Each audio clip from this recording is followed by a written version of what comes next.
স্থবির হয়ে পড়েছে ঢাকার ২ সিটি কর্পোরেশনের কার্যক্রম। নাগরিক সেবা ব্যাহত হওয়ায় ভোগান্তিতে রয়েছেন মানুষ। এমন পরিস্থিতি থেকে বের হবার উপায় কি? এসব বিষয়ে কথা বলতে আমাদের সাথে অনলাইনে যুক্ত হয়েছেন নগর পরিকল্পনাবিদ ও বাংলাদেশ ইনস্টিটিউট অব প্ল্যানার্সের সভাপতি ডক্টর আদিল মোহাম্মদ খান। এছাড়া আমাদের সঙ্গে স্টুডিওতে রয়েছেন আমাদের বিশেষ প্রতিনিধি সাইফুল শাহিন। আপনাদের দুজনকেই স্বাগত জানাচ্ছি আমাদের সঙ্গে যুক্ত হওয়ার জন্য। শাহিন, আপনার কাছে শুরুতে জানতে চাই, আমরা প্রতিবেদনটি দেখছিলাম, আপনি বেশ কয়েকদিন ঘুরে প্রতিবেদন বানিয়েছেন, ২ সিটি কর্পোরেশনের নানান সংকট, নানান অনিয়ম তুলে ধরেছেন। আপনি যেহেতু খোঁজ খবর নিয়েছেন অনেক, নিশ্চয়ই এটা ছাড়াও প্রতিবেদনে যেগুলো রয়েছে সেগুলো ছাড়াও আরো অনেক অনিয়মের কথা নিশ্চয়ই রয়েছে। আপনি মশার কথা বলেছেন, আমরা স্টুডিওতে আসলে বসতে পারছি না, বারংবার মশা মারতে হচ্ছে, আপনার এখানেও দেখতে পাচ্ছি। কি কি সংকট আপনি দেখেছেন এছাড়া? আসলে ফয়সাল, এই নাগরিক সংকট বা নাগরিক সেবার যে ভোগান্তি, এটি নিয়ে বলতে গেলে ১-২ দিনে বলে শেষ করা যাবে না। এখানে তো ৫-১০ মিনিট বলার আর কি আছে। তারপরেও আমি দীর্ঘদিন সিটি কর্পোরেশন বিট করি বা সেই সিটি কর্পোরেশনের সংবাদ সংগ্রহ করি।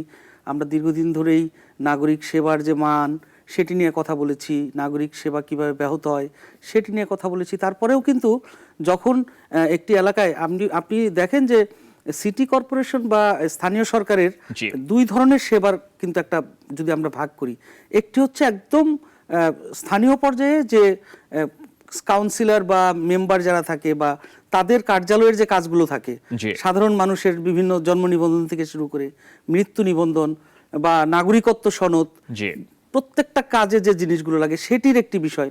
নানা সমস্যা নিয়েও কিন্তু মানুষ এখানে তার প্রতিনিধির কাছে যায়, এটি একটি। আরেকটি হচ্ছে সর্বোপরি বড় আকারে যদি দেখেন যে মশা নিয়ন্ত্রণ, তারপরে বায়ু দূষণ নিয়ন্ত্রণ, ড্রেনেজ পরিষ্কার করা বা অন্যান্য যে রাস্তাঘাট সবকিছু মিলে অবকাঠামোগত উন্নয়ন, দুটি কিন্তু আলাদা।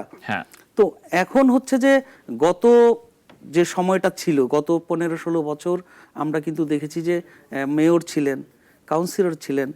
কাউন্সিলর কার্যালয়ের কাজগুলো যদিও দলীয় হলেও সাধারণ মানুষ গেলে কাউন্সিলরকে পেত, তাকে দুটি কথা বলতে পারতো, তার কাছ থেকে একটি সেবা পেত বা একটি পেত না, এরকম ছিল। মেয়ররা ছিলেন, মেয়ররা হয়তো ব্যাপকভাবে দুর্নীতির সাথে তারা মানে জড়িত ছিলেন, সেটি আমরা জানি। বিভিন্নভাবে দুর্নীতি হয়েছে, ২ সিটি কর্পোরেশনেই হয়েছে, পর্যায়ক্রমে হয়েছে, আবার কিন্তু কাজও হয়েছে। কারণ এই যে এত প্রকল্প, এই প্রকল্পগুলো তো করতে হবে, সেই প্রকল্পগুলো কাজ কিন্তু করেছে। মেয়ররা বিভিন্ন সময় রাস্তায় থেকেছে, খালে নেমেছে, আমরা দেখেছি। তারপরে এই যে মশা মারার নানান কার্যক্রম, চিরুনি অভিযানগুলো চালিয়েছে। কিন্তু এখন যেটি হয়েছে, এখন কিন্তু একেবারেই ভিন্ন পরিস্থিতি। আমি প্রত্যেকটা ওয়ার্ডে ঘুরেছি, সাধারণ মানুষের কাছে গিয়েছি, যে কাউন্সিলর কার্যালয়গুলোতে গিয়েছি, একদম মানে মানে যেটা কি বলবো, এটা বলার মতো না, মানুষ অসহায়। সেখানে একটি কাউন্সিলর কার্যালয়ে সিটি কর্পোরেশনের ২ জন কর্মকর্তাকে, ১ জন কর্মচারী দায়িত্ব দেওয়া হয়েছে তাদের। সেই কাজ তো আসলে তারা করার মতো অ্যাবিলিটি রাখে না। সেখানে মানুষ হতাশ, দিনের পর দিন বসে থাকছে।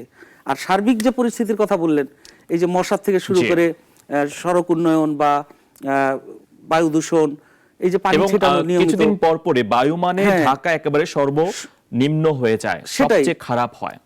পৃথিবীর মানে বড় দূষণের শহর হয়ে যায় ঢাকা, দূষণের শীর্ষে। তো এই যে আমি আমার রিপোর্টটিতে বললাম যে একটি এলাকার কথা শুধু বলেছি, যে আমি ঢাকা উত্তরের কাওলা, দক্ষিণ খান, উত্তর খান, সেখানকার মানুষ যে কি ধরনের বিপদের মধ্যে রয়েছে একটি বছর যাবত, মানে তাদের পায়ে হাঁটার রাস্তার মতো নয়। একটা মানুষ যদি অসুস্থ হয়ে যায়, তাকে নিয়ে যাবে রাস্তায়, মনে হয় যেন একসাথে কাজ চলছে, কাজগুলো বন্ধ হয়ে গেছে, প্রতিটি রাস্তায় একেবারে খুঁড়ে ফেলা, একেবারে তাই।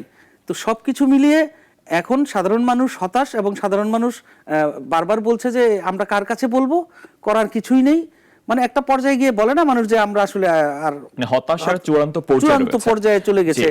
তো সেই কারণে আসলে আমরাও চাই যে এটির একটি সমাধান আসুক। তো আমাদের সাথে আপনি বললেন যে আপনার নিশ্চয়ই অনেকগুলো প্রশ্ন রয়েছে, জনাব আদিল, আপনি আমাদের সাথে যুক্ত রয়েছেন। আপনি নিজেও দীর্ঘদিন কাজ করছেন সিটি কর্পোরেশন নিয়ে, নগর পরিকল্পনা নিয়ে আপনি কাজ করছেন।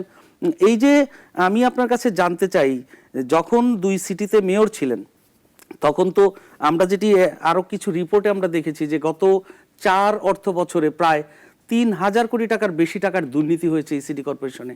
কিন্তু তারপরেও সচল ছিল, কাজ ছিল সিটি কর্পোরেশন। দুর্নীতি, কাজ যেহেতু হয়েছে সেজন্য দুর্নীতি হয়েছে। এছাড়াও যে আপনার ঠিকাদারি যে কাজগুলো, সেখানে অটোমেশন থাকার পরেও কমিশনের বাণিজ্যের মাধ্যমে কিন্তু সেখানে কাজ হয়েছে। তো এই যে সেই সময়কার সিটি কর্পোরেশন আর এখনকার সিটি কর্পোরেশন, আমরা যেটি একটু আশার আলো দেখেছিলাম যে বাংলাদেশ, নতুন বাংলাদেশ, ছাত্র জনতার আন্দোলনের মাধ্যমে আমরা নতুন বাংলাদেশ পেলাম, একটা সংস্কার হবে, কি সংস্কার আসলে হলো? জি, ধন্যবাদ আপনাদের দুইজনকে। যেটা আপনি বলছিলেন কেমন সংস্কার হলো বিশেষত আমাদের কর্পোরেশন গুলোতে, আসলে এই যে নাগরিক দুরবস্থা, এটা কিন্তু বছর পর বছর ধরে চলছে। যানজট, জলজট, মশার কামড় সব মিলে যে অবস্থা, সেখান থেকে পরিত্রাণ দিতে পারতো যদি আমরা সিটি কর্পোরেশন বা ঢাকার বাইরে পৌরসভাগুলোকে যদি আমরা সঠিক নেতৃত্বের হাতে দিতে পারতাম। বিগত সময় যারা নেতৃত্বে আসতেন, তারা যেহেতু সেই অর্থে জনগণের অংশগ্রহণ ছিল না, ভোট ছিল না, তাহলে তারা এসে জনগণের কাছে তাদের দুর্দশার গল্পটা শুনতে চাইতেন না। তাদের আগ্রহ ছিল প্রকল্প ভিত্তিক আগ্রহ। তো এখন নতুন সরকার যদি এসে অন্তত যে দুটো সিটি কর্পোরেশন ঢাকার জন্য হলেও দুজন যোগ্য ব্যক্তিকে সিটি কর্পোরেশনের অন্তর্বর্তী দায়িত্ব দিতেন, তাহলে অন্তত এতদিনে এই কর্পোরেশন যে বেহাল দশায় গিয়েছে, যেখানে কোনো কাজই নড়ছে না, সব অচল অবস্থায় রয়ে গিয়েছে, খানাখন্দের দুর্ভোগ থেকে আমাদের যত ধরনের সমস্যা, সেটা আসলে কোনো স্থবিরতার কারণে তেমন কোনো কাজ হচ্ছে না, অন্তত সেটা শুরু হতে পারতো। পাশাপাশি যেটা উচিত ছিল, এলাকাবাসী গুলোকে সম্পৃক্ত করে প্রতিটি এলাকাতেই অন্তত একটা নাগরিক কমিটি তৈরি করে দেয়, যারা সেই এলাকার যে সমস্যাগুলো আছে সেই সমস্যাগুলো নিয়ে সেই এলাকাবাসীর সাথে আলাপ করবে। তো নাগরিক কমিটির এই যে আমরা যে করতে পারিনি, একই সাথে আমরা কর্পোরেশনের কোনো নেতৃত্ব হিসেবে কোনো অন্তর্বর্তী প্রশাসক যে নামই রাখি সেটা তৈরি করতে পারিনি, যার ফলে এখন যে ধরনের স্থবিরতা আছে সেটাতে আসলে কর্পোরেশনে খুবই ঢিমে তালে যেভাবে নাগরিক সেবা চলছে, সেটাকে আসলে নাগরিক সেবা বলা যায় না, বিশেষ করে ঢাকার মতো এত ক্রিটিক্যাল একটা জায়গাতে। এবং অনেক জায়গাতেই আপনি জানেন যে এই নতুন সরকার আসার পরেও যে খাল দখল আছে, আবার মাঠ দখল গুলো আছে, খেলার মাঠে মানুষজন যেতে পারছে না, অনেক জায়গাতেই খোরাখুরি চলছে দেদারসে। এবং অনেক আমরা নতুন দেখেছি এমনও হয়েছে, উসমানী উদ্যান, সেই উদ্যানের মধ্য দিয়ে আবার নতুন করে একটা রাস্তা তৈরি করে সেখানে উদ্যানকে দুই ভাগ করার নতুন পরিকল্পনা হচ্ছে এই অন্তর্বর্তী সরকারের আমলেই। তাহলে যদি নেতৃত্ব না থাকে, জনগণের অংশগ্রহণ না থাকে, তখন যা হওয়ার কথা তাই হচ্ছে। অথচ এই জনগণের সরকার কিন্তু অন্তর্বর্তী সরকার, তারা জনগণকে যদি ট্রাস্ট করতে পারতো, অবশ্যই এলাকা ভিত্তিক কমিটি তৈরি করতে পারতো, এলাকা ভিত্তিক সমস্যাগুলো আমরা সরকারের কাছে নিয়ে আসতে পারতো। অন্তর্বর্তী সরকার অনেক কমিশন করেছে, কিন্তু যেই কাজ করলে জনগণ মনে করবে যে না, সরকার তাকে আস্থায় নিয়ে তার সমস্যা নিয়ে ডিল করছে, সেই ধরনের জায়গাতে কিন্তু সরকারের বড় একটা দুর্বলতা রয়ে গেছে। এই কারণে বাংলাদেশের স্থানীয় সরকার ব্যবস্থা হিসেবে নগর সরকারগুলো প্রায় এখন শূন্য অবস্থায়। যদিও আপনারা খেয়াল করেছেন যে অন্তর্বর্তী সরকারের বিভিন্ন কমিশনের পক্ষ থেকে বিভিন্ন আন্তঃসংস্থা সমন্বয় নিশ্চিত করার জন্য সিটি গভর্নমেন্টের প্রস্তাব দেওয়া হয়েছে, কিন্তু সেগুলো কখন হবে তার একটা পলিটিক্যাল বাস্তবতা আছে। কিন্তু এই যে বিদ্যমান অবস্থায় এই অন্তর্বর্তী সরকার যদি 2 বছর ক্ষমতায় থাকে, তাহলে যদি একটা ভালো একজন লোককে প্রশাসক বা মেয়র হিসেবে নিয়োগ দিতে পারতেন, তাহলে 2 বছরে কিন্তু অনেক কাজ করা যেত, যেটা অলরেডি আমরা 6-7 মাস সেই সময়টাকে নষ্ট করেছি। বিপরীতে আমাদের যে নাগরিক দুর্ভোগ গুলো, সেগুলো কিন্তু এখন চরম মাত্রায় পৌঁছেছে। এতে সরকারের ভাবমূর্তি কিন্তু ক্ষুণ্ণ হচ্ছে। আর ঢাকার মতো জায়গাতে বিভিন্ন প্রান্তিক এলাকাগুলোতে যে দুরবস্থা, সেই দুরবস্থার কথা ভাষায় বর্ণনা করা যায় না। আমরা সামনের দিকে যে বড় বড় এলাকাগুলো দেখি, গুলশান, ধানমন্ডি, বনানী, সেটা কিন্তু ঢাকা না। ঢাকার একটু বাইরে গেলে দেখা যায় যে সেসব এলাকাতে পয় নিষ্কাশন ব্যবস্থা ভেঙে পড়েছে, সেখানটাতে রাস্তা খানাখন্দের অবস্থা ভালো না, মশার ওষুধ ঠিক মতো ছিটানো হচ্ছে কিনা, আগে যে প্রক্রিয়াতে মনিটরিং হতো সেই মনিটরিং ব্যবস্থাও বর্তমান বিদ্যমান আমলাতান্ত্রিক কাঠামোতে দুর্বল। আর জনগণ তো অভিযোগ করার সঠিক মানুষটাও পাচ্ছে না। তাহলে এই যে অবস্থাটা, এটার প্রতিদিনের পরিবর্তন দরকার। জি জনাব আদিল, আপনি যেটি বলছিলেন একেবারেই সঠিক কথাই বলছেন, কিন্তু আমি যদি আরেকটু অন্যভাবে বিষয়টা জানতে চাই যে এই যে বিগত আমলে যারা ছিলেন, আপনি বললেন যে তারা তো আসলে সেভাবে মানুষের ভোটে আসেননি এবং দায়বদ্ধতার জায়গা বা জবাবদিহিতার জায়গাও তারা সেভাবে ছিলেন না, এবং তাদের সাথে যে যারা রয়েছিলেন, যেই কর্মকর্তারা যাদের বিরুদ্ধে অভিযোগ দুর্নীতির, যারা কোটি কোটি হাজার কোটি টাকা 2 সিটি কর্পোরেশন থেকে সরিয়ে নিয়েছেন, তারা কিন্তু এখনো বহাল তবিয়তে কাজ করছেন সিটি কর্পোরেশনগুলোতে। এখন সেই কর্মকর্তারাই যদি থাকেন, তাহলে কি আপনি নাগরিক কমিটি করেন আর যেটিই করেন, ভালো প্রশাসকও বসান, সেটি কি আসলে ভালো কোনো সংস্কার হবে বা বড় কোনো পরিবর্তন আসবে কিনা?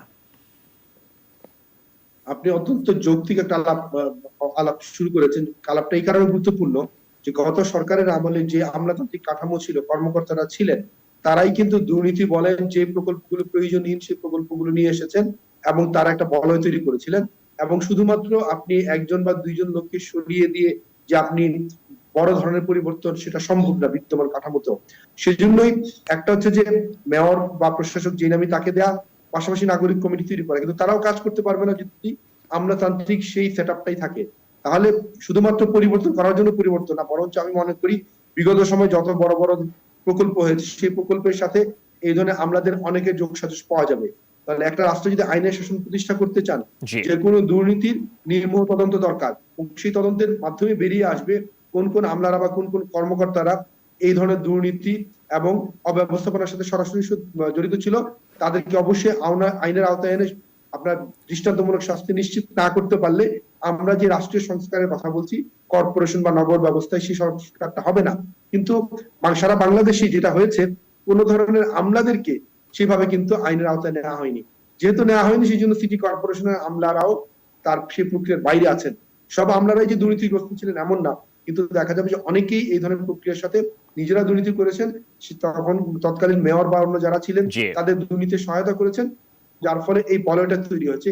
এই বলয়টা যদি নাই ভাঙতে পারি, তাহলে জুলাই গণ অভ্যুত্থানে আমাদের শত শত তরুণরা কেন রক্ত দিল? অবশ্যই সংস্কারটা আইনি শাসন নিশ্চিত করার জন্য পুরো প্রক্রিয়াকে ঢেলে সাজানো উচিত এবং যার যার জবাবদিহিতা নিশ্চিত করা দরকার, আইনের কাঠ করে দাঁড় করানো দরকার সবাইকে। আপনার বক্তব্য একদম স্পষ্ট আদিল। আমার একটা প্রশ্ন রয়েছে জনাব আদিল, সেটা হচ্ছে কেন এটা করা যাচ্ছে না, কেন ভাঙা যাচ্ছে না, বা যারা এই দুর্নীতির সঙ্গে জড়িত ছিল না আমলারা যারা, তাদেরকে রেখে বাকিদের কেন সরানো যাচ্ছে না? বা একজন যোগ্য প্রশাসকের কথা আপনি বলছেন, তাদেরকে কেন নিয়ে আসা যাচ্ছে না? সংকটটা কোথায়? এর মধ্যে 6 মাস পার হয়ে 7 মাস হতে চলছে এই অন্তর্বর্তীকালীন সরকারের। সমস্যা বা সংকটটা কোথায়? কেন পারা যাচ্ছে না এটি? অন্তর্বর্তী সরকার প্রথম থেকেই যে জুলাই বিপ্লবে যেটা ছিল সারা বাংলাদেশের আমূল সংস্কারের যেই ধারণাটা প্রথম দিকে আমরা আশা করেছিলাম, সরকার কোনো ক্ষেত্রেই সেই জায়গায় যায়নি। আপনি উল্টা ভাবে দেখেন, এক একজন উপদেষ্টা 2-3টা মন্ত্রণালয় নিয়ে বসে আছে, অথচ বাংলাদেশে কিন্তু যোগ্য লোকের অভাব নাই। তাহলে প্রতিটি মন্ত্রণালয় একজন উপদেষ্টার হাতে দেওয়া যেত। আমি শুরুর কথাটাই বললাম, তাহলে তারা কেন একটা উপদেষ্টা কয়েকটা মন্ত্রণালয় নিয়ে বসে আছেন? আবার তাদেরকে সহায়তা করার জন্য সেই আগের সেট আপের আমলারা রয়ে গেল। তাহলে এই যে সংস্কার করতে গেলে যে অনেক জনশক্তিকে এঙ্গেজ করতে হয়, এবং পুরাতন আমলের যে আপনার যারা এই পুরো আমলাতান্ত্রিক প্রক্রিয়াটাকে এতদিন অকার্যকর করে রেখেছিল, তাদেরকে যে সরিয়ে দিতে হয়, এই ভাবনাটাই তারা শুরু থেকে মিস করেছে। এবং এই কারণেই জনগণের মধ্যে একটা হতাশা আছে যে আমরা যেই কারণে ভেবেছিলাম সারা বাংলাদেশের প্রতিটি প্রতিষ্ঠানে আপনার সংস্কার হবে, দুর্নীতিমুক্ত হবে, এখন দেখেন এই কথাটা বাজারে চাওয়ার আছে যে আগের চেয়ে বেশি নাকি ঘুষ এবং দুর্নীতি দিতে হয়। কেন দিতে হয়? সেই আমলাতান্ত্রিক পুরো সেট আপটা আগের মতোই আছে, সেই কারণেই শুধু কিছু মুখ বদলেছে, কিন্তু ঘুষ দুর্নীতির মাত্রা বেড়েছে, এটা বাজারে অলরেডি এসেছে।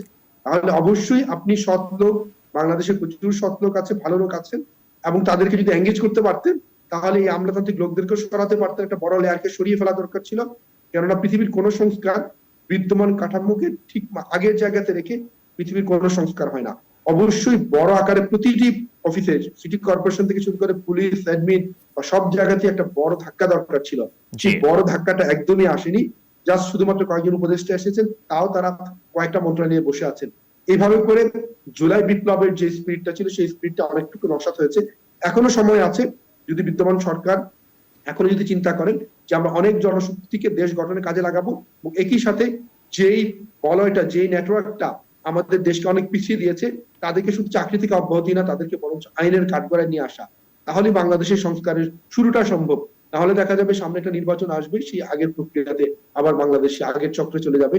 জনগণের যে আশা ভরসার যে স্পিরিট তৈরি করেছিলেন আমাদের জুলাই গণঅভ্যুত্থানে আমাদের এই যে যারা যুক্ত ছিলেন, সেটা কিন্তু আমরা আরেকবার।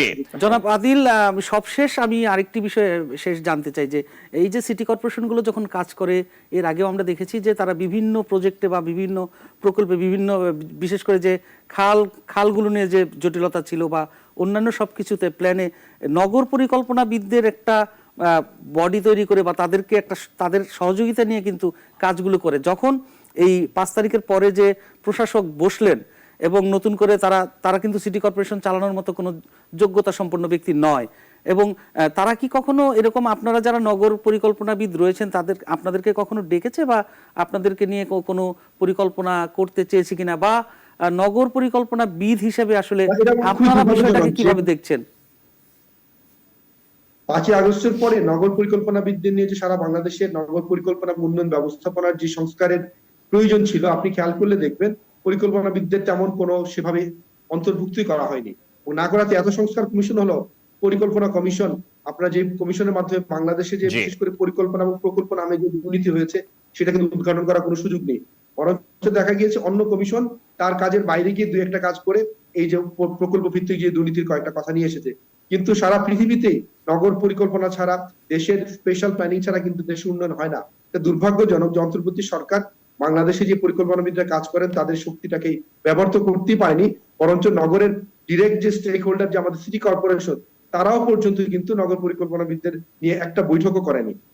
যদি 6 মাস পরে যাওয়ার পরে যদি আমাদের দুঃখের সাথে বলতে হয়, তাহলে আপনার ঢাকার মতো এত জটিল শহর যেখানে 2 কোটি লোক বাস করে, নাগরিক সুবিধা অপ্রতুলতা আছে, কোথায় গুরুত্ব দিতে হবে সেটা নগরের ডাক্তার হিসেবে পরিকল্পনাবিদ ছাড়া কেউ ভালো বলতে পারবে না। তাহলে তাদেরকে যদি কাজে লাগানো না হয়, তাহলে সরকারের যে সংস্কার ভাবনা, তাহলে সেটা কিন্তু আসলেই সেই অর্থের সঠিক লোককে সঠিকভাবে কাজে লাগানোর মতো সেই দক্ষতা বা মুন্সিয়ানা যাই বলেন সেটা সরকার দেখাতে পারেনি।